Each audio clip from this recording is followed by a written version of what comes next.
ठीक है, चलिए स्टार्ट करते हैं। सो लास्ट क्लास में अपन ने एल्केन्स का प्रिपरेशन पूरा देख लिया था, फिजिकल प्रॉपर्टीज देखे थे।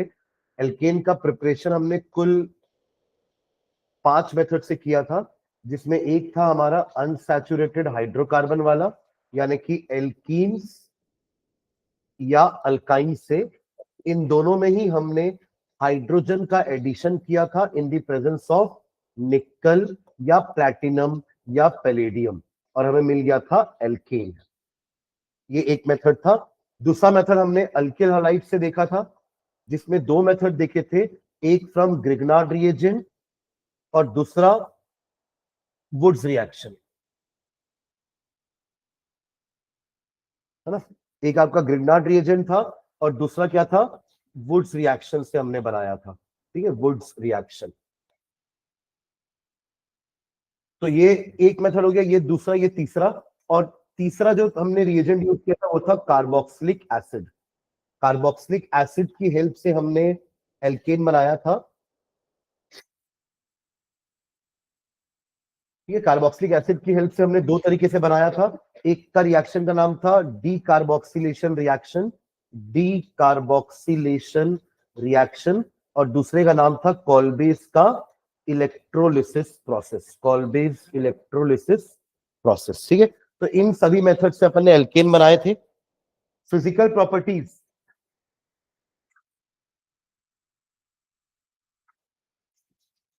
फिजिकल प्रॉपर्टीज, ठीक है। इसमें अपन ने क्या बात करी थी, एक तो उनके स्टेट की, कि जो हमारे शुरू के अल्केन्स होते हैं, पहले 4 अल्केन्स गैसियस नेचर के होते हैं, अगले 10-15 जो होते हैं वो लिक्विड फॉर्म में होते हैं, और उसके बाद के सॉलिड्स होते हैं। हमने बात की थी उनके सॉल्युबिलिटी की, कि क्योंकि सभी एल्केन्स हमारे नॉन पोलार कंपाउंड्स होते हैं, तो वो पानी में डिसॉल्व नहीं होने वाले, क्योंकि पोलार सॉल्यूट पोलार सॉल्वेंट में डिसॉल्व होते हैं। For non polar solute you need a non polar solvent. तो वाटर में ये सॉल्युबल नहीं होंगे, but they are soluble in non polar solvents like calcium, ये कार्बन टेट्राक्लोराइड, बेंजीन, इन सब में ये सॉल्युबल होते हैं। ठीक है, सॉल्युबिलिटी। फिर हमने बात की थी इनकी डेंसिटी की। हमने देखा था ना कि ये पानी से हल्के होते हैं, they are lighter than water, क्योंकि इनकी मैक्सिमम डेंसिटी 0.8 ग्राम पर सेंटीमीटर क्यूब थी, जबकि वाटर की डेंसिटी 1 ग्राम पर सेंटीमीटर क्यूब होती है। तो ये पानी से क्या होते हैं, हल्के होते हैं। और बात किए थे सबसे इंपॉर्टेंट बॉइलिंग पॉइंट के बारे में, कि जैसे जैसे मास बढ़ेगा वॉन्डरवॉल फोर्स ऑफ अट्रैक्शन बढ़ता है, जिससे इनका बॉइलिंग पॉइंट बढ़ेगा। पर अगर ब्रांचिंग बढ़ेगी तो सरफेस एरिया कम हो जाएगा, जिससे बॉइलिंग पॉइंट कम हो जाएगा। तो दो चीजें अपन ने देखी थी, मतलब मीथेन, इथेन, प्रोपेन, इनमें बॉइलिंग पॉइंट ऐसे वेरी करेगा, और ब्यूटेन में भी और ज्यादा हो जाएगा। ठीक है, पर अमंग ब्यूटेन, अगर स्ट्रेट चेन वाला ब्यूटेन है और एक आइसो ब्यूटेन है, तो किसका बॉइलिंग पॉइंट ज्यादा होगा, स्ट्रेट वाले का। दोनों में नंबर ऑफ कार्बन बराबर है, यहां तो चलो नंबर ऑफ कार्बन बढ़ रहे हैं, तो जैसे जैसे नंबर ऑफ कार्बन बढ़ रहे हैं, मास बढ़ रहा है, मास बढ़ रहा है, वॉन फोर्स ऑफ अट्रैक्शन बढ़ रहा है, तो बॉइलिंग पॉइंट बढ़ेगा। बट इनमें तो मास सेम है, पर van der Waals force of attraction surface area पे भी डिपेंड करता है। तो जिसका सरफेस एरिया कम, वहां पे वॉन्डरवॉल फोर्स ऑफ अट्रैक्शन कम, तो बॉइलिंग पॉइंट कम। सरफेस एरिया ज्यादा, अपन ये देखा था कि जैसे जैसे ब्रांचिंग बढ़ती है, मॉलिक्यूल स्फीयर का रूप लेना चालू कर देता है। जैसे आप पेंटेन का हमने एग्जांपल देखा था, कि 5 कार्बन स्ट्रेट चेन में है, 4 कार्बन स्ट्रेट में है, एक इधर है, और 3 कार्बन स्ट्रेट में एक ऐसा है। तो आप देखो ये लीनियर टाइप का स्ट्रक्चर दिख रहा है आपको, ये थोड़ा सा स्फेरिकल हुआ, ये पूरा स्फेरिकल हो गया। तो जैसे जैसे ब्रांचिंग बढ़ रही है, मॉलिक्यूल एक स्पीयर का रूप लेने लग रहा है, और एक स्पीयर एक छोटा सा एरिया का ज्योमेट्री होती है। कोई भी अगर किसी को अपने आप को छोटे से में सिमटना है, तो वो स्पीयर ही बनता है ना। जैसे हमको अपने आप को छोटा करना है, तो हम क्या कैसे करेंगे, ऐसे उकड़ू बैठ जाएंगे ऐसे, ताकि हमारा सरफेस एरिया कम हो जाए। बोलते ना कि कहीं बिजली गिरी है तो खड़े मत, तो ऐसे उकड़ू कहीं बैठ जाओ, क्योंकि आपका सरफेस एरिया कम हो जाएगा। तो चांसेस कम है, मतलब ऐसा नहीं कि नहीं गिरेगी आपके ऊपर, कि वो आपको उकड़ू देख के उकड़ू के ऊपर नहीं जाऊंगी, ऐसा नहीं बोलेगी। सरफेस एरिया कम हो जाएगा, तो चांसेस कम है ना कि वो आपके ऊपर गिरेगी। गिर तो अभी भी सकती है, किस्मत खराब है तो वो तो ऊंट में बैठे हुए को भी कुत्ता काट देता है ना। तो वही बात है कि आपने सरफेस एरिया अपना कम भी कर दिया है, उसके बावजूद भी बिजली ऊपर गिर, तो बिजली आपके लिए ही गिरी थी आज। ठीक है, यमराज आपके लिए ही आए थे आज। ठीक है, चलो आगे बढ़ते हैं, केमिकल प्रॉपर्टी स्टार्ट करते हैं। चलो मैंने ये बात कही थी कि केमिकल प्रॉपर्टीज में हम सबसे पहला जो सबसे इंपॉर्टेंट प्रॉपर्टी देखने वाले हैं वो होगा इसका रिएक्शन, वो भी कौन सा, substitution reaction. Every alkane undergoes substitution reaction. Alkene alkyne का सबसे इंपॉर्टेंट रिएक्शन एडिशन होगा। ये डिफरेंस भी होता है सैचुरेटेड और अनसैचुरेटेड कंपाउंड्स में। Saturated compound undergoes substitution reaction और unsaturated compounds addition reaction show करते हैं, ठीक है। तो सब्स्टिट्यूशन रिएक्शन का मतलब क्या है कि हमारे एल्केन के पास एक्स्ट्रा बॉन्ड्स है नहीं कि हम और एडिशन कर सके नए एटम का, तो ये क्या करते हैं, पुराने ही किसी एटम की बॉन्ड को कॉम्प्रोमाइज करके नए एटम को उसकी जगह दे देंगे, and that is what is meant by substitution. Definition लिख लिए थे, कहां तक हुआ था last, is called a substitution reaction. ये लास्ट पॉइंट था ना। चलो इसमें लिखते हैं नीचे, हैलोजिनेशन करवाते हैं, नीचे लिखना, halogenation of an alkane, halogenation of an alkane, halogenation of an alkene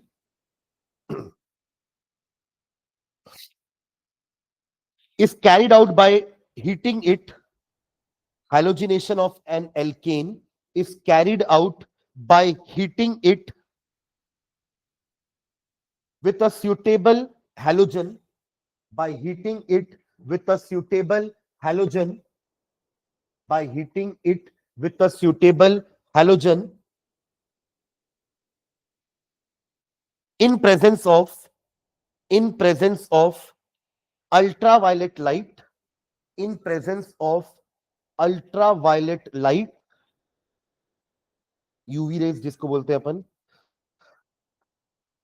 or by heating the reaction mixture, or by heating the reaction mixture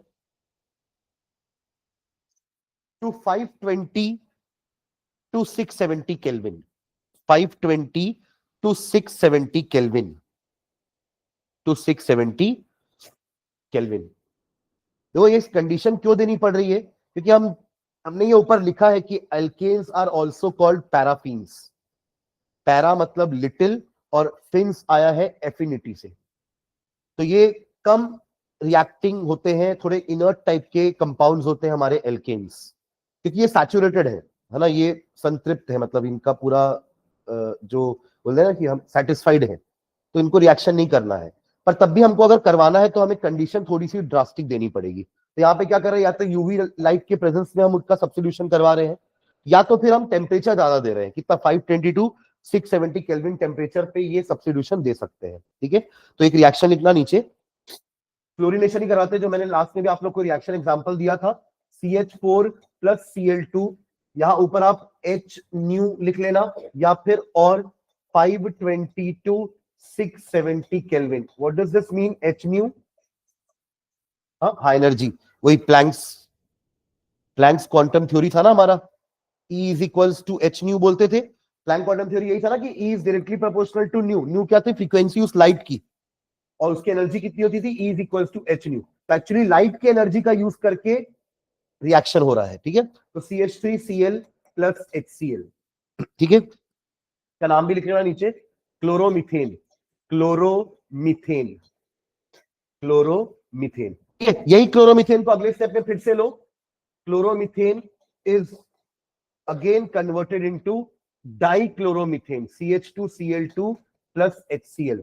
dichloromethane, CH2Cl2 dichloromethane.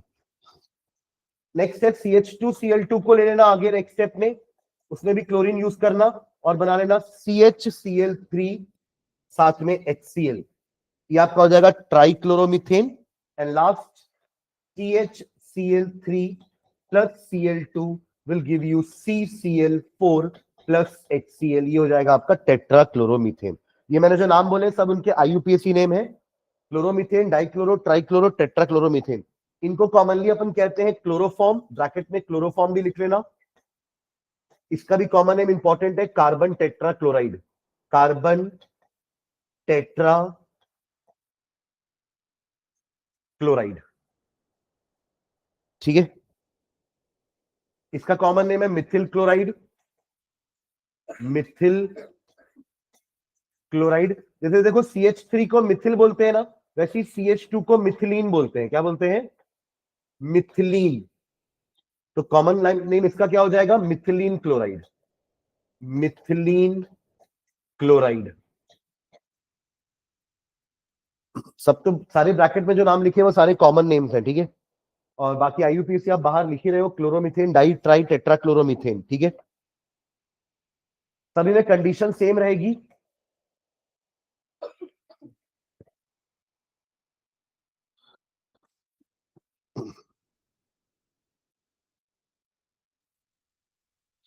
ठीक है।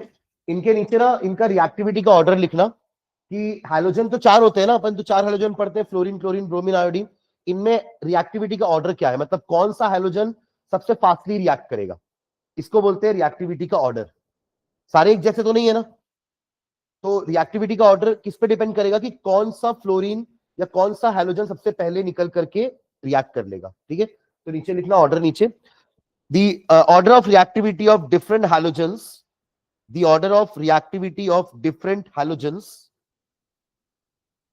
the order of reactivity of different halogens in these reactions is F2 greater than Cl2 greater than Br2 greater than I2।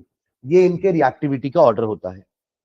सबसे fastly react करेगा F2, but generally हम fluorides को lab में बनाएंगे नहीं, थोड़ा रिएक्शन एक्सप्लोसिव हो जाता है, एक्सोथर्मिक टाइप का प्रोसेस देंगे, इसलिए अपन जनरली इन तीनों को ही यूज करेंगे, ठीक है, हैलोजेंस इन लैबोरेटरी, ठीक है। तो ऑर्डर इंपॉर्टेंट है इसका, फ्लोरीन सबसे फास्टेस्ट फ्लोरीन ही रिएक्ट करेगा, उसके बाद fluorine bromine and then iodine, ठीक है।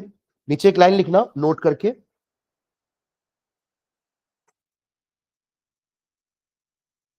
नोट में लिखेंगे direct iodination of alkanes, direct iodination of alkanes,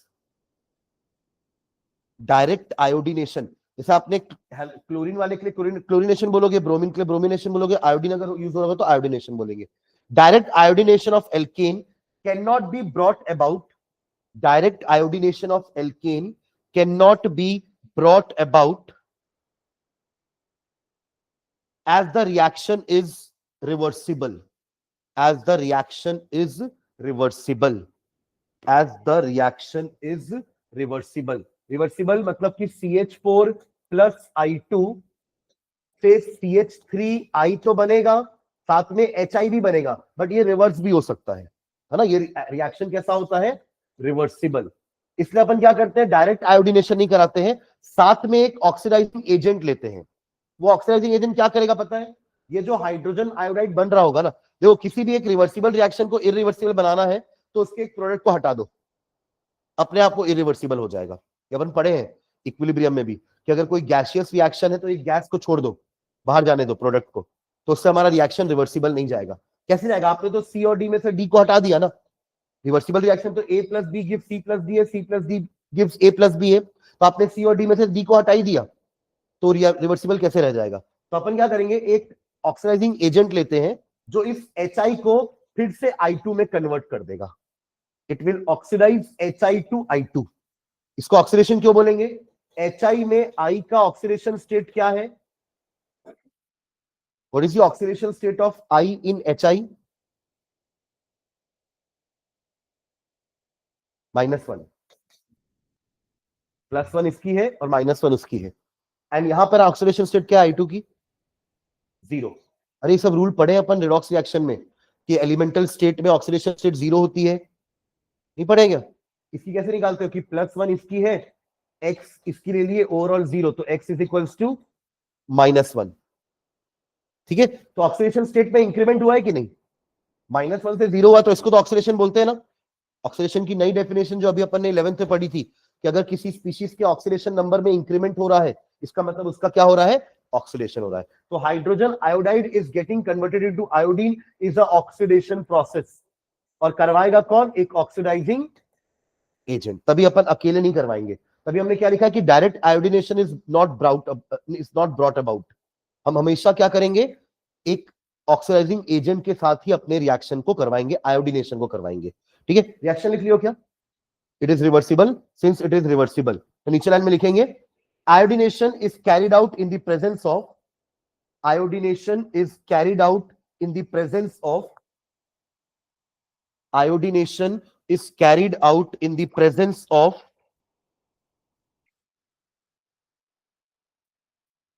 iodination is carried out in the presence of an oxidizing agent such as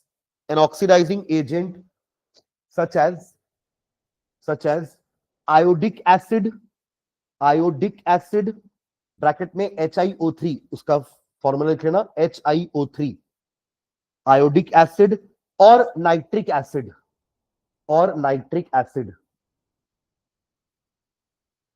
इसका तो फॉर्मूला पता है HNO3, ठीक है, which oxidizes HI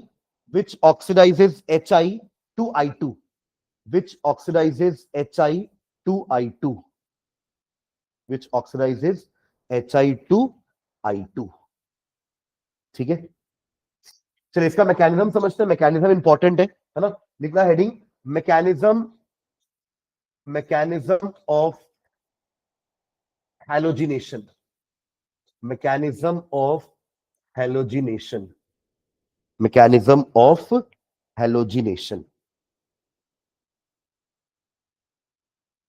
ठीक है। तो देखो 3 स्टेप होते हैं मैकेनिज्म में।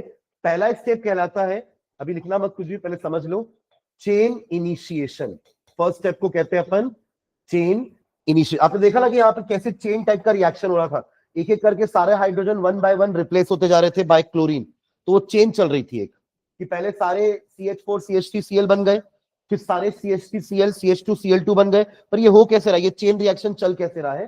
तो पहला स्टेप होता है चेन इनिशिएशन, जहां पे हमने जो वो यूवी लाइट ली है ना, वो एक्चुअली क्लोरीन को तोड़ने के लिए ली हुई है। उससे क्या बन जाता है? क्लोरीन का free radical. If you remember, हमने इसके पिछले यूनिट में फ्री रेडिकल पढ़ा है, कार्बोकैटायन, कार्ब एनायन, इसलिए अपन पिछले यूनिट को पहले पढ़ते थे, क्योंकि इस टाइप के रिएक्टिंग स्पीशीज ही जाकर हमारे रिएक्शन को करवाते हैं। कोई भी ऑर्गेनिक रिएक्शन को करवाने के लिए एक अटैकिंग रिएजेंट चाहिए होता है। सुन रहे हो आप लोग?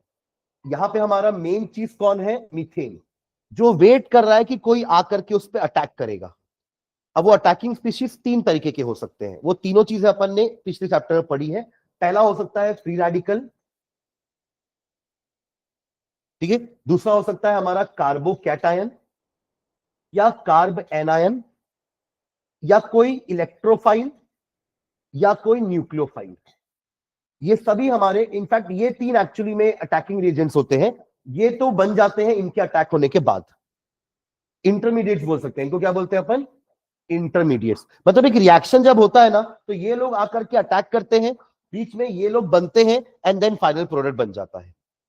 तो वो स्टेप बाय स्टेप होता है, उसी को अपन क्या बोलते हैं? मैकेनिज्म, कि उस रिएक्शन का होने का तरीका। तो हमने 2 टाइप के फिजन भी पढ़े थे, फिर रिमेंबर, हम उसको फिजन बोलते थे या फिर क्लीवेज बोलते थे, कि बॉन्ड का क्लीवेज होता है। तो 2 टाइप के क्लीवेज होते हैं। एक होता है ऐसे दो एटम के बीच की बॉन्ड को तोड़ना जो इलेक्ट्रोनेगेटिविटी में सेम है, जैसे कि अभी है, दोनों Cl है, दोनों में कोई ज्यादा इलेक्ट्रोनेगेटिव नहीं है, कोई कम इलेक्ट्रोनेगेटिव नहीं है, दोनों की इलेक्ट्रोनेगेटिविटी क्या है? सेम है।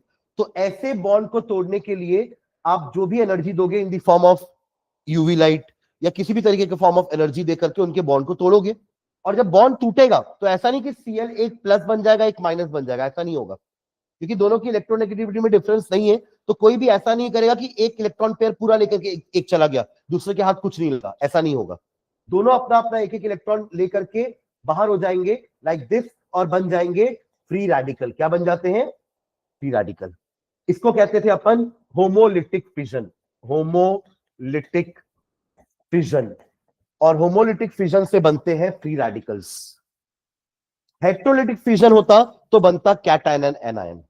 मान लीजिए इसी ए बी में A is more electronegative than B, तो उस केस में जब बॉन्ड टूटती तो इलेक्ट्रॉन पूरा का पूरा कौन लेके चले जाता? ए। तो ए को मिलता नेगेटिव चार्ज, बी को मिलता, तो ये जाकर अटैक करते अब अपने रिएजेंट को। समझ रहे हैं क्या? तो अभी कौन अटैक करने वाला है? Free radical. तो एक्चुअली जो हमारा मैकेनिज्म होता है ना, वो होता है free radical halogenation, free radical substitution बोल देता हूं, फ्री रेडिकल सब्स्टिट्यूशन, ये हमारा मैकेनिज्म है। समझ रहे हैं? देखिए फ्री रेडिकल बना है, ये जाकर के सब्स्टिट्यूट करने वाला है। तो फर्स्ट तक क्लियर हुआ, चेन इनिशिएशन। ये अपन ने आज नया पढ़ा है, बट ये जो मैंने बताया ये सब हम पढ़े हुए हैं पहले से, general principle of chemistry, organic chemistry में, ठीक है। अभी न्यूक्लियोफाइल इलेक्ट्रोफाइल भी वर्ड्स हम यूज करेंगे, तो मैं एक बार रिवाइज करवा दूंगा कि क्या थे वो, है ना, वो अपन पढ़ चुके हैं पहले से ही। चलिए, तो ये बन गया हमारा चेन इनिशिएशन। अब जाकर के ये मीथेन पे अटैक करेगा, फ्री रेडिकल है, एक तरह का रिएक्टिंग स्पीशीज है, जाके अटैक करने वाला है, ठीक है। तो ये गया मीथेन के पास, जाके अटैक किया, और मीथेन के हेल्प से उसने एक नया फ्री रेडिकल बना दिया जिसका नाम है मिथिल फ्री रेडिकल, और वो खुद क्या बन गया, HCl, ठीक है। अब ये जो मिथिल फ्री रेडिकल बना है ना, ये एक मॉलिक्यूल के साथ रिएक्ट करेगा और बनाएगा CH3Cl, और बनेगा एक और नया रेडिकल। देखो ये एक दो स्टेप में बना है, जो आपने यहां पे सिंगल स्टेप में लिख दिया है, कहां पर, ये वाला,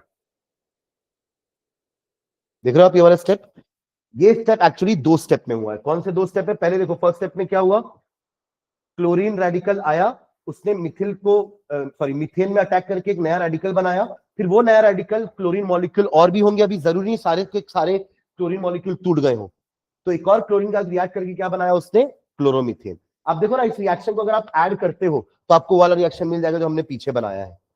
क्या होगा, देखो यहां ये दोनों कैंसिल हो जाएंगे, और कुछ कैंसिल, ये दोनों कैंसिल हो जाएंगे, क्या बचा, CH4 plus Cl2 gives you CH3Cl plus HCl, यही तो हो रहा है वहां पर। अरे हाँ ना, हमने डायरेक्टली ये लिख दिया, पर उसके पीछे की कहानी ये है कि उसमें क्या हुआ, कि ऐसा हुआ, समझ रहे हैं क्या। अब क्या होगा देखो, क्लियर है पूरा यहां तक जो समझ में आया, ठीक है। इसको मैं बैक कर रहा हूं, ठीक है, वापस से, क्योंकि हम उसको मैकेनिज्म को कंटिन्यू करने वाले हैं पूरा, ठीक है। अब क्या होगा देखो, अब CH3Cl जो है उसमें अटैक करेगा ये अगेन वापस, जैसे इसमें अभी मिथेन था, अब ये मान के चलिए कि पूरा का पूरा मिथेन क्लोरोमिथेन बन चुका है, पूरा का पूरा मिथेन जो है वो क्या बन चुका है, क्लोरोमिथेन बन चुका है। तो अब आपका क्लोरीन फ्री रेडिकल आकर के किस पे अटैक करेगा, क्लोरोमिथेन पे। जैसे उसने यहां एक नया रेडिकल बनाया था, अब यहां भी वैसे ही वो एक नया रेडिकल बनाने वाला है।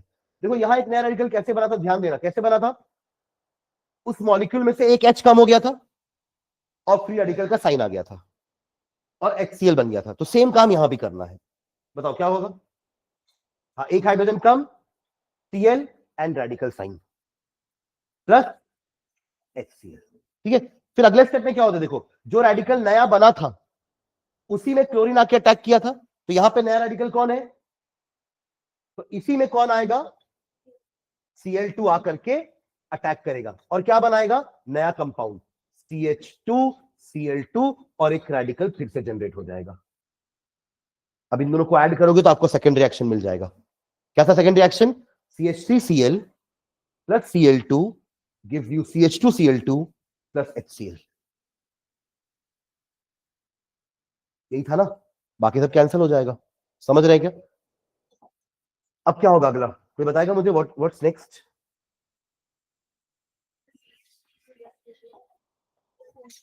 क्या बोले, CH2Cl2, हाँ प्लस Cl क्या, Cl रेडिकल, हाँ आगे CH Cl2 radical plus HCl, हाँ आगे CH Cl2 radical plus Cl2,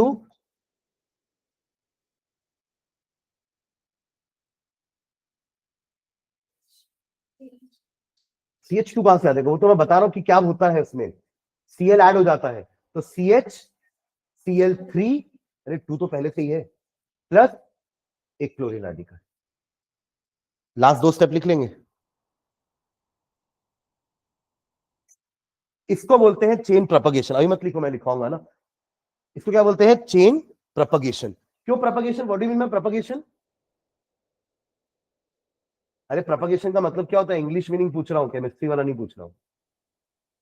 what do you mean by propagate,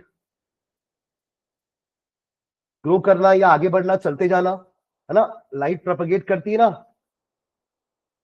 तो वो चल रही है, तो ऐसे ही रिएक्शन चल रहा है, आगे प्रोसीड होता जा रहा है। आपने देखा एक चीज ऑब्जर्व किया, हर रिएक्शन में रिएक्टेंट साइड में जो दो चीजें हैं उसमें एक मॉलिक्यूल है एक रेडिकल है, और प्रोडक्ट में भी जो दो चीजें बन रही है उसमें एक मॉलिक्यूल एक रेडिकल है। हर रिएक्शन में ऐसा ही है। आप अच्छे से ऑब्जर्व कर लो, radical molecule molecule radical, radical molecule radical molecule, radical molecule molecule radical, molecule radical radical molecule. हर में ऐसे ही हो रहा है, तभी ये रिएक्शन आगे बढ़ता जा रहा है। कहीं गलती से ऐसा हुआ कि दो रेडिकल ही आपस में मिक्स हो गए तो वो रिएक्शन को रोक देंगे। कोई नया रेडिकल बना ही नहीं जो जो हमारी रिएक्शन को आगे प्रोपगेट करवाए। कोई नया रेडिकल बना ही नहीं जो रिएक्शन को आगे प्रोसीड करवाए। कोई नया रेडिकल बना ही नहीं जो रिएक्शन को आगे ले जाए। समझ रहे? कहां बना कोई रेडिकल? जब दो रेडिकल आपस में मिक्स हो जाएंगे ना तो वो हमारा टर्मिनेशन कहलाता है कि अब ये रिएक्शन और आगे नहीं बढ़ पाएगा, ये रिएक्शन यही रुक जाएगा। तो इसको बोलते हैं चेन टर्मिनेशन। ये हुआ चेन प्रोपगेशन, ये हुआ चेन इनिशिएशन और ये हुआ चेन टर्मिनेशन। अब देखो अंदर बीकर के अंदर तो कोई भी किसी के साथ भी रिएक्ट कर रहा है ना, तो ये चीज भी बन सकती है, इथेन भी बन सकता है वहां पर वो कब बनेगा? जब दो मिथिल फ्री रेडिकल आपस में जुड़ जाएंगे तो इथेन बन जाएगा। फिर अगर ये दोनों यहीं पे जुड़ जाएंगे तो ये CH3Cl यहीं बन जाएगा।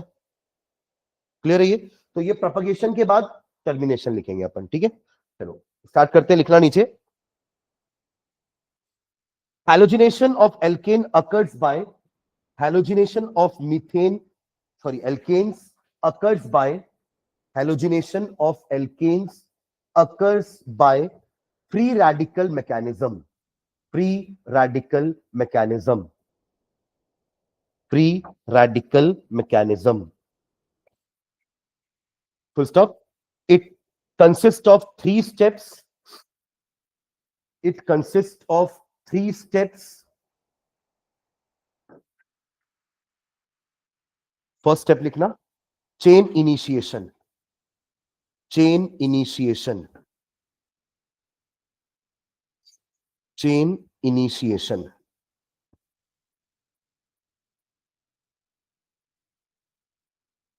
ठीक है, इसमें डायरेक्टली रिएक्शन लिख लो, ये वाला Cl2 वाला। उसमें ना आप लोग को याद तो है नहीं कि अपन इसमें फ्री रेडिकल कैसे बनाते थे, तो आप लोग ना प्रॉपर वो ब्रेक करने वाला ही लिखो जिसमें ऐसा एक एक इलेक्ट्रॉन इसमें आता था। इसको अपन ने फिश हुक का नाम दिया था, इफ यू रिमेंबर। ये जो एरो बना ना, ये कंप्लीट एरो नहीं है, एक फिश हुक के जैसा है जो एक तरफ ही हुक रहता है जिसमें आके फिश अटक सकती है। और अगर वो कंप्लीट इलेक्ट्रॉन ट्रांसफर होता ना तो अपन ऐसा वाला एरो बनाते हैं पूरा। अभी क्या हो रहा है, दोनों अपना अपना एक एक इलेक्ट्रॉन लेके वापस जा रहे हैं जो उन्होंने शेयरिंग के समय लेके आए थे। Cl2 कैसे बना था? एक एक इलेक्ट्रॉन शेयर करके बना था ना। अब जब उनकी बॉन्ड ब्रेक हो रही है, होमोलिटिक फिशन हो रहा है, तो वो अपना अपना एक एक इलेक्ट्रॉन लेके वापस चले जा रहे हैं, giving rise to free radicals. ठीक है, तो यहाँ पे फिर आप ऊपर लिख देंगे होमोलिटिक फिजन। होमोलिटिक फिजन ये सब अपन पढ़े हुए हैं। होमोलिटिक फिजन ये होगा आपके एच न्यू, है ना, सनलाइट के प्रेजेंस में, या यूवी लाइट लिख देंगे और 2 क्लोरीन रेडिकल मिलेगा। ठीक है, क्लोरीन फ्री रेडिकल, नाम भी लिख लेना इसमें नीचे इसका, क्लोरीन फ्री रेडिकल। ये हो गया हमारा चेन इनिशिएशन। ठीक है, चलिए step number 2, chain propagation. Chain propagation, chain propagation.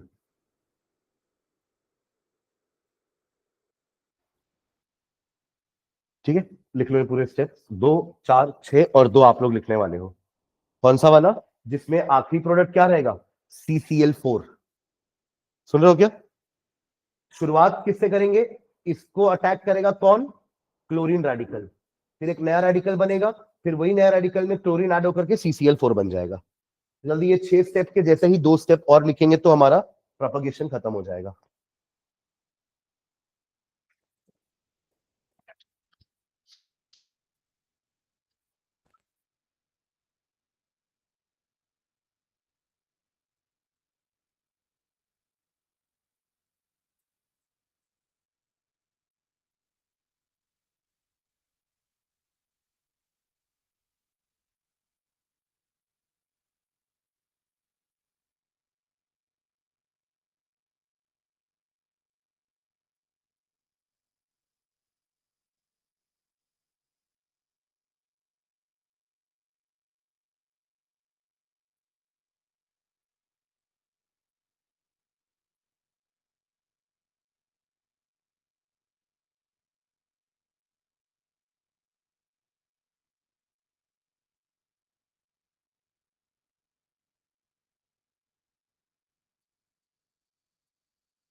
Radical बनेगा तो हाइड्रोजन तो हटा, फिर तो ये तो सेम ही हो गया ना, फिर हुआ क्या?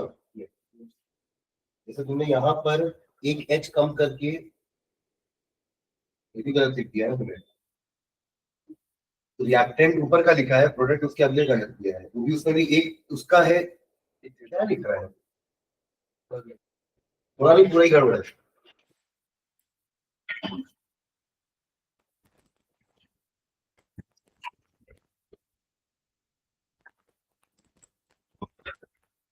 दो स्टेप जो शुरू किया ना उनको अच्छे से समझिए पहले, कि CH4 जो हमारा मॉलिक्यूल है उसमें से पहले एक H कम होकर के नया रेडिकल बना है, फिर उस नए रेडिकल में ही Cl2 ऐड होकर के नया मॉलिक्यूल बनाया है, फिर उस मॉलिक्यूल में जैसे CH4 में अटैक हुआ था वैसे ही उस नए मॉलिक्यूल में अटैक होकर के नया रेडिकल बनेगा, एक हाइड्रोजन कम होकर के। लिख लियो क्या लास्ट के दो भी? हाँ क्या लिखे हो, रीड करो तो एक बार।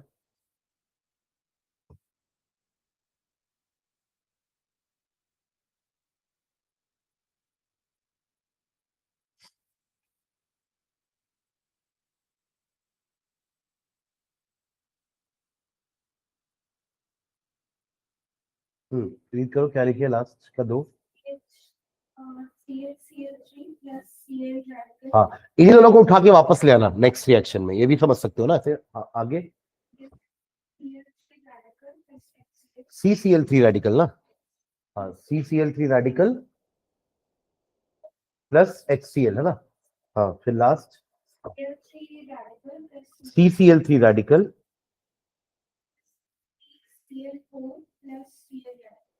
ठीक है।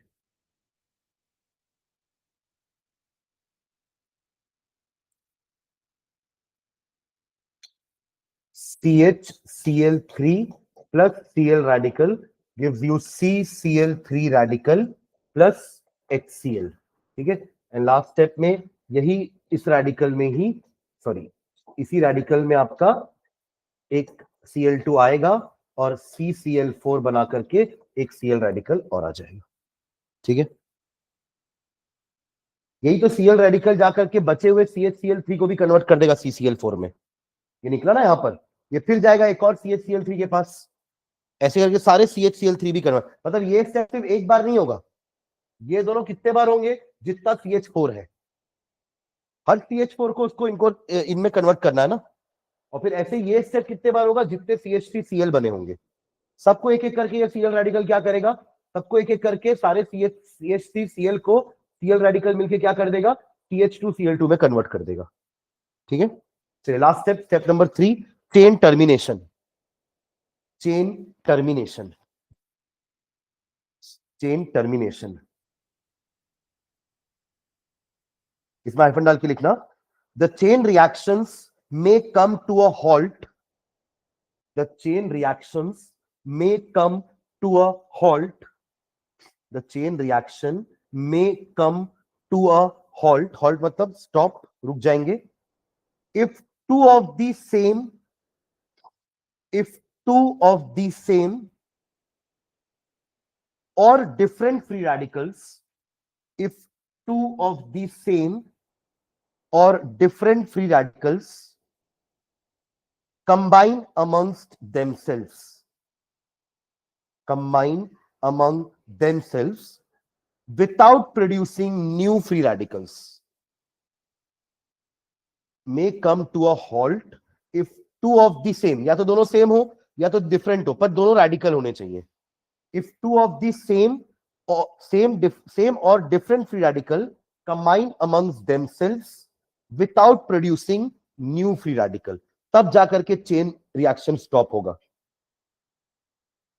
ठीक है। तो उनमें से कुछ अपन ऐसे लिख सकते हैं कि Cl और Cl आपस में अगर वापस मिल गए तो Cl2 बना लेंगे, अब ये आगे रिएक्शन को प्रोसीड नहीं करवाएगा, मतलब ये Cl2 तो नहीं करवाएगा। फिर एक रिएक्शन ये लिख सकते हैं, एक एग्जांपल ये लिख लो, दूसरा एग्जांपल ये लिख लो, एक ये भी लिख लो, CH3 प्लस Cl रेडिकल ही अगर आपस में मिल गए तो क्या बना लेंगे?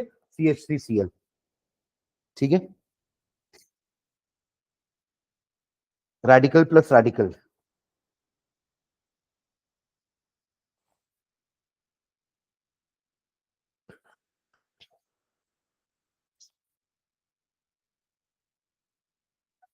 डन, नोट करके एक पॉइंट लिख लो।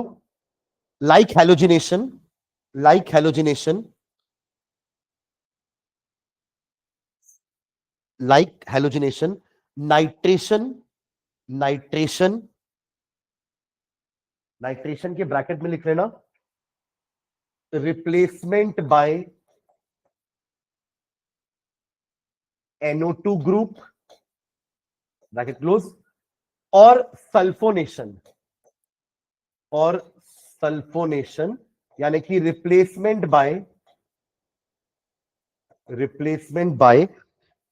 Sulphonic acid group, sulphonic acid यानी कि SO3H ग्रुप। जैसे अभी हमने H को हटा के हेलोजन लगाया है, वैसे ही आप H को हटा के NO2, H को हटा के SO3H भी लगा सकते हो। इसको बोलते हैं नाइट्रेशन एंड सल्फोनेशन। मतलब ये भी हमारे सब्स्टिट्यूशन के एग्जांपल है, नॉट जस्ट हाइलोजिनेशन ना, हम सल्फोनेशन भी करवा सकते हैं अपने एल्केन में, हम नाइट्रेशन भी करवा सकते हैं अपने एल्केन्स में। ठीक है, तो ये हमारा पहला केमिकल प्रॉपर्टी हुआ। ठीक है, चलिए सेकंड लिखेगा। Second chemical property oxidation, oxidation, oxidation. इसमें फर्स्ट ए लिखना, complete oxidation, complete oxidation, bracket ये हाइफन डाल के लिखना, इसको अपन कंबर्शन भी बोल रहे हैं। क्या बोल रहे हैं इसको? कंबर्शन, कंप्लीट ऑक्सीडेशन या कंबर्शन। देखो, एक ऑक्सीडेशन होता है कोई एजेंट को यूज करके अपन उसको अल्कोहल में कन्वर्ट कर रहे हैं, या एल्डिहाइड में कन्वर्ट कर रहे हैं, या एसिड में कन्वर्ट कर रहे हैं। देखो, कोई भी ऑर्गेनिक कंपाउंड का रिएक्शन या ऑक्सीडेशन रिडक्शन प्रोसेस कैसा चलता है, ध्यान देना यहां पर। कोई भी हाइड्रोकार्बन जैसे है एल्केन, एल्कीन या अल्काइन, उनका अगर आप ऑक्सीडेशन करवाते हो ना, तो वो बनते हैं पहले अल्कोहल्स। क्या बनते हैं? अल्कोहल्स। देखिए, ओ आ जा रहा है इनके पास, पहले ये मीथेन था मान लो, बस क्या था पहले? ये मीथेन, और इसमें अब ओ आ गया तो ये बन गया CH3OH अल्कोहल। अगर आप इनको और फर्दर ऑक्सीडाइज करवाओगे तो ये एल्डिहाइड्स या कीटोन भी बना सकते हैं। अगर आप और भी नहीं रुके, आप और करवाना चाह रहे हो ऑक्सीडेशन, तो ये एसिड बना देंगे। क्या बना देंगे? Acid, COOH। देखो, एक O और आ गया, समझ रहे हैं क्या? और इनका उल्टा चलाओगे, अगर रिडक्शन कराओगे तो एसिड से एल्डिहाइड मिल जाएंगे, एल्डिहाइड से अल्कोहल्स मिल सकते हैं, और अल्कोहल से वापस से हाइड्रोकार्बन भी मिल सकता है। ये जो फ्लो है ना, ये याद रखना, ये आपको 12th तक काम आएगा। समझ में आ रहा है क्या कि कोई भी ऑक्सीडेशन प्रोसेस से कैसे प्रोसीड करके हम एसिड तक पहुंच सकते हैं। यहां अलग अलग रिएजेंट्स होते हैं, पर ऑक्सीडाइजिंग एजेंट्स आपको लेना पड़ेगा उस हिसाब से। मतलब अगर आपने बहुत ज्यादा स्ट्रॉन्ग ऑक्सीडाइजिंग एजेंट ले लिया है ना, तो वो सीधा एल्केन को कहां तक लाके छोड़ेगा? एसिड तक लाके छोड़ेगा, है ना। जैसे दुरंतो गाड़ी है, सुपर फास्ट है, कहीं नहीं रुकती, सीधा कलकत्ता से निकली, पूना में रुकी, बीच में कहीं नहीं रुकेगी। और एक होगी पैसेंजर, हर छोटे छोटे स्टेशन में रुक रही है। तो अगर हमने वीक ऑक्सीडाइजिंग एजेंट्स लिए, तो वो अल्कोहल तक भी ला करके रोक सकता है हमारे एल्केन को। हमारी रिक्वायरमेंट के हिसाब से है, आपको अगर अल्कोहल चाहिए तो आप अकॉर्डिंगली उसके हिसाब से ऑक्सीडाइजिंग एजेंट लो। If you want to prepare an aldehyde, तो आप अकॉर्डिंगली उस हिसाब से ऑक्सीडाइजिंग एजेंट लो कि हमारा रिएक्शन एल्डिहाइड पे ही आकर रुक जाए। समझ रहे हैं ना? क्लियर है? तो वैसी ट्रेन में बैठेंगे ना, अगर हमको बीच में उतरना होगा तो हम क्यों बैठेंगे दुरंतों में? वो रुकेगी नहीं, तो क्या क्या चेन पुल करके उतरेंगे या कूद जाएंगे? स्टेशन आया तो हम कूद गए, प्लेटफॉर्म तो दिख रहा है, कूद जाते हैं। ऐसा तो नहीं करेंगे ना, हम ट्रेन उस हिसाब से चूज करेंगे जहां हमें जाना है, तो एजेंट भी हम उस हिसाब से चूज करेंगे जो हमें बनाना है। समझ रहे हैं क्या? ठीक है, चलो। तो कंप्लीट ऑक्सीडेशन का मतलब होता है कंबर्शन। मतलब आप ये सब कुछ नहीं बनाओगे, सीधा जितना भी कार्बन है उस हाइड्रोकार्बन में, वो सारा का सारा कार्बन डाइऑक्साइड में कन्वर्ट हो जाएगा, और जितना भी हाइड्रोजन है वो सबका सब पानी में कन्वर्ट हो जाएगा। कुछ और नहीं बनाना है। इसको बोलते हैं कंप्लीट ऑक्सीडेशन, या कॉमनली नोन एज कंबशन, जलाना। ठीक है, जैसे आप वुड को जलाते हो, तो वुड क्या है? वुड में हाइड्रोकार्बन है, पेट्रोल जला रहे हैं, हाइड्रोकार्बन है, तो वो जितना भी पेट्रोल, जितना भी वुड जल रहा है, वो किसमें कन्वर्ट हो रहा है? कार्बन डाइऑक्साइड एंड वाटर में, वाटर वेपर में। समझ रहे हैं क्या? इसको कंप्लीट ऑक्सीडेशन बोलते हैं। और एक होता है कंट्रोल्ड ऑक्सीडेशन, जिसमें हम ये सब बनाएंगे। अपने ऑक्सीडेशन प्रोसेस को क्या करेंगे? कंट्रोल करेंगे with the help of some oxidising agents, और वो अपने हिसाब से अल्कोहल, एल्डिहाइड या एसिड बनाएगा। क्लियर है? चलो लिखना है इसमें कंप्लीट ऑक्सीडेशन में। On heating alkanes readily burn in air, on heating alkanes readily burn in air. Air लिखते हैं पर हमें पता है कि एयर का कौन सा कंपोनेंट हेल्प करता है? ऑक्सीजन।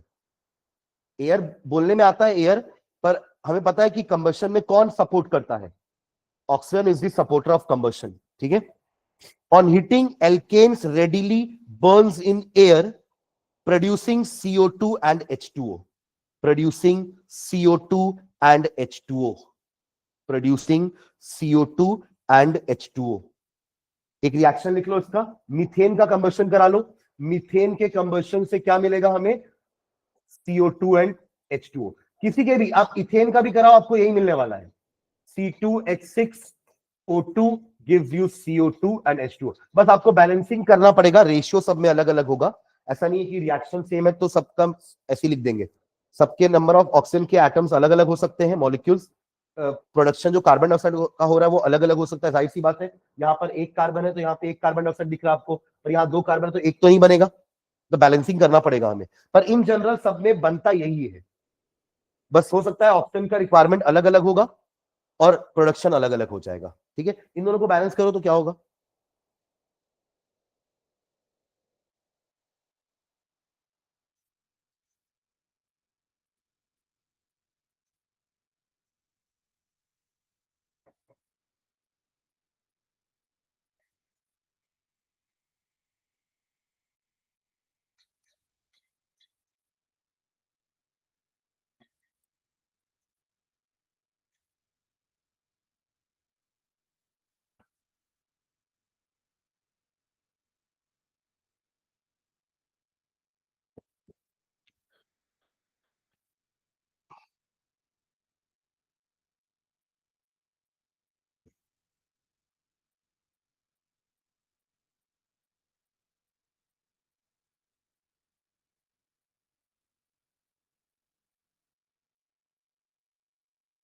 क्या आ रहा है फर्स्ट वाले का? बस बस, और नीचे वाले में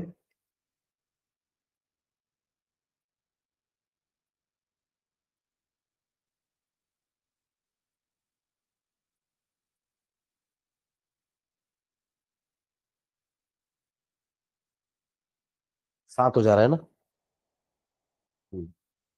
तो देखो कई बार ऐसा हम लिखते हैं कि हम इसको 7/2 O2 भी लिख सकते हैं, अगर आप 1 मोल ही रखना चाह रहे हो उसको। तो कई बार होता है ना कि क्वेश्चन ऐसा पूछ लिया कि 1 मोल इथेन को कंबशन करने के लिए कितना ऑक्सीजन लगेगा, तो 7/2 मॉलिक्यूल हम बोल सकते हैं। पर प्रैक्टिकली ऐसा होता नहीं है ना, क्योंकि मॉलिक्यूल हम आधे नहीं कर सकते। 7/2 मतलब 3.5 मॉलिक्यूल हो रहे हैं, तो 3 तो पूरे हो गए, आधा कैसे करोगे? या तो 4 जाएगा पूरा, तो उसके लिए फिर आपको या तो इथेन को बढ़ाना पड़ेगा। पर अगर 1 मोल के लिए चाहिए तो अपन 7/2 लिख सकते हैं थियोरेटिकली पेपर में, बट प्रैक्टिकली ऐसा कुछ होता नहीं है। ठीक है ना? ठीक है, तो आप उसको 7/2 लिख करके छोड़ सकते हो, कोई दिक्कत नहीं है, चलेगा। 7/7 मतलब 14 हो जाएगा ना, 14/2 7 हो जाएगा। तो हमको 7 वही तो चाहिए था राइट साइड में भी, तो हम इसको नहीं बढ़ा रहे हैं। ठीक है, बाकी आप बढ़ा सकते हो उसको, थोड़ा सा और चलाओगे रिएक्शन को तो वो बैलेंस हो जाएगा। बस फर्क इतना है कि आपको वहां पर इथेन को बढ़ाना पड़ेगा, 2 करना पड़ सकता है, उससे फिर आपका कार्बन हाइड्रोजन दोनों डिस्टर्ब हो जाएगा। ठीक है, तो कर सकते हैं उसको भी, नो डाउट। ये एक जनरल रिएक्शन है ना, जो मैं कभी एडवाइस नहीं करूंगा कि इसको याद रखो, क्योंकि मुझे भी याद नहीं है ये कि 3n+1/2 क्यों याद रखेंगे अपन इसको, समझ रहे हैं क्या? ये एक जनरल रिएक्शन है जिसमें आप बस n का वैल्यू पुट करिए, जैसे कि आप अभी मीथेन वाला बनाया आप लोग, तो आप n का वैल्यू 1 पुट करोगे तो देखो CH4 आ गया, plus 3 1 3 plus 1 4, 4/2 is 2O2 gives you CO2 plus n+1 1+1 2H2O। कोई रिएक्शन आ रहा है ना, but no need to by heart this, इसको याद करने की जरूरत नहीं है। बट मैं इसलिए लिखा दिया कि आपको पता रहे कि ये है क्या, वरना ये चीज अचानक से देखोगे तो आपको लगेगा कि ये क्या चीज आ गई है। तो यहाँ पे बस आपको n का वैल्यू पुट करना है, आपका एक जनरल इक्वेशन बन चुका है ये, जिससे आप किसी भी टाइप का एल्केन का 1 मोल का कंबशन का रिएक्शन लिख सकते हैं। अभी आपने जैसे वो 2 वाले के लिए लिखा, देखो यहाँ पे वही आएगा, 3 2 6 6 + 1 7 7/2 आ रहा है।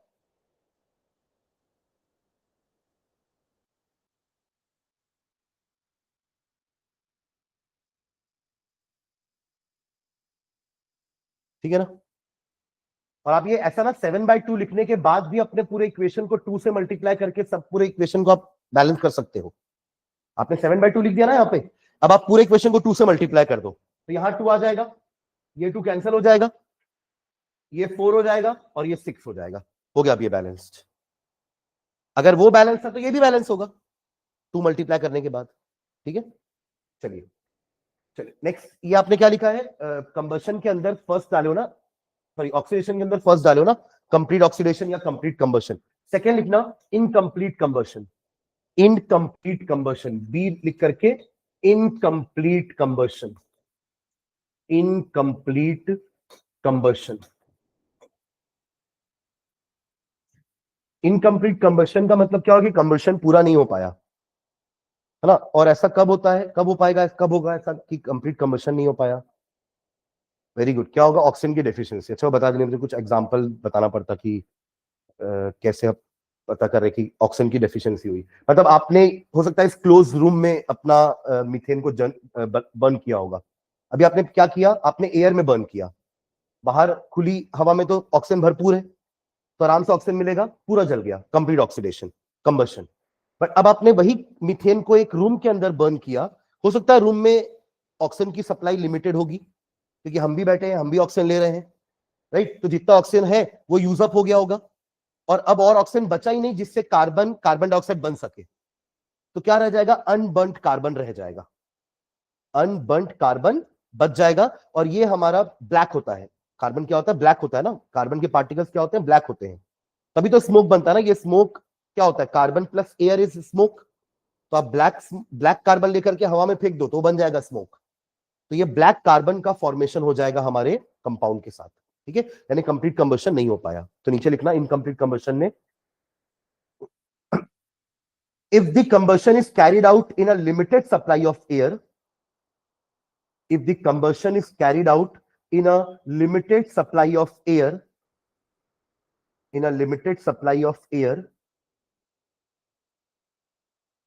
comma, CO is produced, CO बोले तो carbon monoxide, CO is produced along with unburnt carbon, along with unburnt carbon, along with unburnt carbon in the form of carbon black, in the form of carbon black, in the form of carbon black, और उसको अपन कहते हैं suit, SOOT, suit, जिसको अपन use करते हैं shoe polish वगैरह बनाने में, सूट। ठीक है, ये रिएक्शन लिख लो।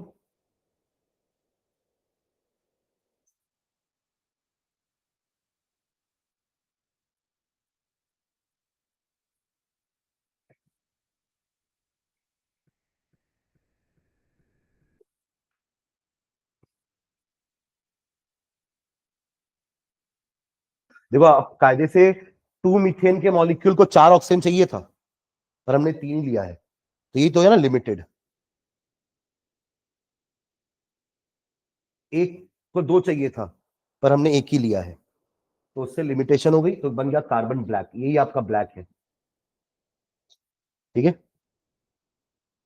चलिए थर्ड तरीका लिखना, third, third catalytic oxidation, catalytic oxidation, catalytic oxidation. इसमें आइफन डाल के लिखो, different products are formed, different products are formed, different products are formed under different conditions, under different conditions, different products are formed under different conditions।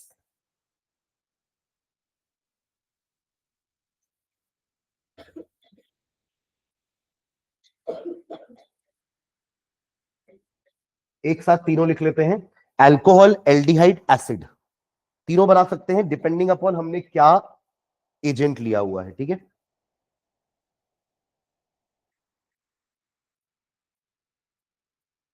हर में हमने methane लिया है ना, और हम क्या बना रहे हैं इसके साथ, यहां बनेगा आपका अल्कोहल CH3OH, यहां बनेगा एल्डिहाइड HCHO, और यहां बनेगा एसिड HCOH। ठीक है,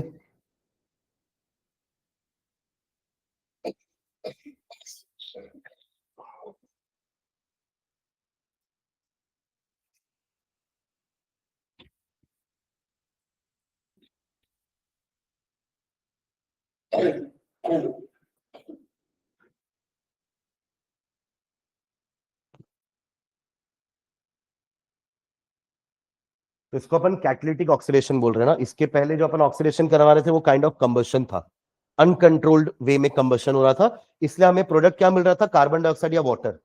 और अगर पूरी तरीके से कार्बन बर्न नहीं हो पा रहा है तो फिर कार्बन मोनोऑक्साइड या कार्बन बना के छोड़ दे रहा है। ठीक है, पर यहां पर हम कैटलिस्ट की हेल्प से ऑक्सीडेशन करवा रहे हैं, तो या तो हम अल्कोहल बना सकते हैं, वही 3 स्टेज याद है, या तो अल्कोहल बना सकते हैं, या तो हम एल्डिहाइड बनाएंगे, या तो हम एसिड बनाएंगे। तो इसका नाम क्या है, मीथेनॉल, दिस इज मीथेनॉल। फिर ये क्या है आपका, मीथेनल, मीथेनल, और ये है methanoic acid, methanoic acid, commonly known as formic acid, formic acid, commonly known as formaldehyde. Form word लग गया दोनों में ना, formic acid, formaldehyde, and methanol का methyl alcohol, common name methyl alcohol. कुछ कंपाउंड्स के कॉमन नेम भी याद रखेंगे, है ना, जरूरी नहीं है सारे के कंपाउंड, सारे कॉमन नेम आपको पता हो। IUPAC तो लिखना आना चाहिए सबके, बट कुछ के हमें कॉमन नेम भी याद रखने हैं, हर फैमिली के एटलीस्ट एक दो कंपाउंड्स का। जैसे अपन एसिड वाले में दो याद रखते हैं, methanoic acid and acetic acid, उनके IUPAC name, formic acid and acetic acid, उनके IUPAC name methanoic acid and ethanoic acid. वैसे ही इथेनॉल और methanol, methanol is the IUPAC name, और दो कार्बन वाले के लिए इथेनॉल बोलेंगे, कॉमन नेम है इनका फॉर्मेल्डिहाइड, और उसको बोलेंगे acetaldehyde, that will be known as acetaldehyde. देखो एसिड वर्ड लग रहा है दोनों में, दूसरे मेंबर के लिए एसिटल्डिहाइड, किसके लिए लगा रहा हूं मैं, CH3CHO के लिए। ठीक है, यहाँ पे एक कार्बन के लिए मिथेनोइक एसिड, फॉर्मिक एसिड बोले, और यहाँ दो कार्बन के लिए क्या बोलेंगे, एसिटिक एसिड। आपने देखा दोनों में एक कॉमन चीज, एसिड फॉर्म, फॉर्म एसिड, समझ रहे क्या। और ऐसे ही कीटोन का जो एक मेंबर होता है जिसको अपन प्रोपेनॉन बोलते हैं, उसके लिए भी एसिड वर्ड यूज करते हैं, नाम क्या होता है इसका, एसीटोन। क्या नाम बोलते हैं इसको, एसीटोन। है इसका प्रोपेनॉन, नाम क्या है इसका, propanone, but commonly known as acetone. मैं ये कुछ नाम आपको कॉमन नेम याद रखने बोल रहा हूं। ठीक है, चलिए हो गया, तीनों लिख लिए क्या। ठीक है, ये हमारी हुई सेकेंड प्रॉपर्टी जिसका नाम था ऑक्सीडेशन। थर्ड लिखेंगे, third isomerisation, isomerisation, isomerisation, ISOMER। Isomer तो जानते हैं ना क्या होता है, having same molecular formula but different structures, है ना। चेन अलग अलग हो सकती है, कुछ ब्रांच में जा सकते हैं, कुछ स्ट्रेट चेन हो सकती है। तो आइसोमेराइजेशन का मतलब क्या होगा, जब हम एक नॉर्मल एल्केन को, ये स्ट्रेट चेन एल्केन को ब्रांच एल्केन में कन्वर्ट कर देंगे। नॉर्मल मतलब एन ना, एन को आइसो में कन्वर्ट करने के प्रोसेस को अपन क्या बोलेंगे, आइसोमेराइजेशन। आइसो मतलब कौन सा होता है, जैसे ये हमारा 5 कार्बन का स्ट्रेट चेन वाले को अपन एन पेंटेन बोलते हैं, क्या बोलते हैं, एन पेंटेन कॉमन नेम है, pentane is the IUPAC name. But वही अगर एक चला जाए ब्रांच में तो इसका नाम होता है आइसोपेंटेन। क्या बोलेंगे इसको, आइसोपेंटेन, 2 मिथिल ब्यूटेन, IUPAC। इधर से काउंटिंग करेंगे, सेकंड नंबर पे मिथिल है, 2 Mithil butane is the IUPAC name, and isopentane is the common name. तो इसको इस में कन्वर्ट करने के प्रोसेस को ही आइसोमेराइजेशन बोल रहे हैं। ठीक है, तो लिखना है इसमें हाइफन डाल के, when n alkanes, when n alkanes are heated, when n alkanes are heated, n alkane मतलब समझ गए ना, n नंबर ऑफ एल्केन नहीं बोल रहे हैं, नॉर्मल एल्केन मतलब स्ट्रेट चेन वाले। when n alkanes, n और एल्केन के बीच में हाइफन लगाना, when n alkanes are heated with anhydrous AlCl3, when n alkanes are heated with anhydrous AlCl3 and hydrogen chloride, at 573 Kelvin, at 573 Kelvin, at 573 Kelvin, under a pressure of about 35 atm, under a pressure of about 35 atm, comma, they are converted into branched chain alkanes. They are converted into branched chain alkanes. They are converted into branched chain alkanes. They are converted into branched chain alkane. एक example लिख लो, butane है हमारा और ये carbon 3 और एक ऊपर चला गया, CH3 CH3 H CH3, ठीक है। तो ये एन ब्यूटेन था, ये बन गया आइसोब्यूटेन, ठीक है। एक एग्जांपल और लिखना इसका,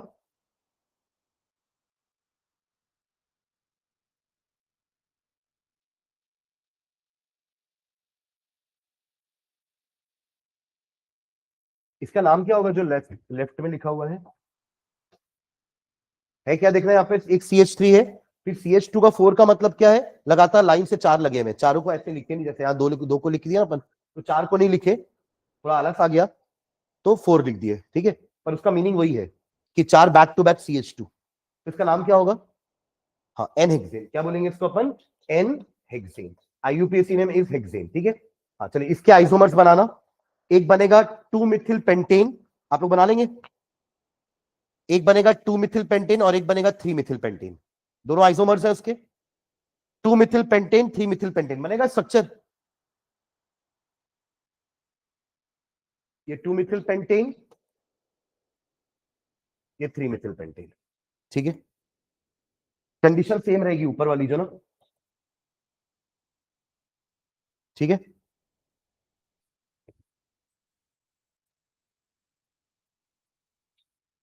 नेक्स्ट हैंड डाल के छोड़ दीजिएगा, aromatisation, next property number 4, aromatisation, aromatisation, ठीक है। इसके बाद एक प्रॉपर्टी और है पायरोलिसिस, ये दोनों पढ़ के अपन एल्केन खत्म करेंगे। एरोमेटाइजेशन हैंड डाल के छोड़ दो, नेक्स्ट क्लास में एरोमेटाइजेशन करते हैं।